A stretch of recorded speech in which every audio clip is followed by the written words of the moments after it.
Hello guys, welcome back to mini blog. तर आज आहे गुढीपाडवा स्पेशल मिनी ब्लॉग. तर सकाळी सकाळी मी लवकर उठले, त्यानंतर छान अशी कॉफी वगैरे पिली.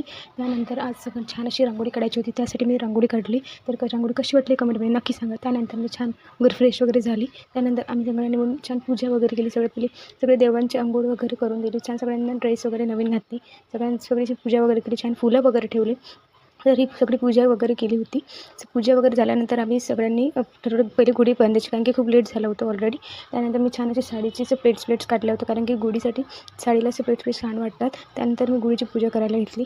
गुढीला उभारली होती, त्यानंतर गुढीची पूजा करायला घेतली. तिथे पानाचा विडा वगैरे त्या गुढीची पूजा वगैरे केल्यानंतर तिथेच मी रांगोळी वगैरे पण काढली. रांगोळी कशी वाटली नक्की कमेंटमध्ये सांगा. त्यानंतर थोडंसं सजावट म्हणून असं छान असं गुलाबाच्या पाकळ्या वगैरे फ्लावर्स वगैरे ठेवले. त्यानंतर हे बघा आमची गुढी. तर गुढी वगैरे उभारली. त्यानंतर आरतीचं ताट वगैरे पण काढलं होतं, कारण की आरती पण करायची होती. तर सगळ्यांना गुढीपाडव्याच्या हार्दिक शुभेच्छा. तरी बघा आमची गुढी छान वगैरे रेडी झाली होती. त्यानंतर आम्ही आधी देवाची आरती वगैरे केली. सगळ्यांनी मिळून, मी, माझा भाऊ आणि माझी मम्मा, आम्ही तिघं मिळून छान देवाची आरती केली. देवाची आरती झाल्यानंतर आम्ही गुढीची पण सुद्धा आरती केली.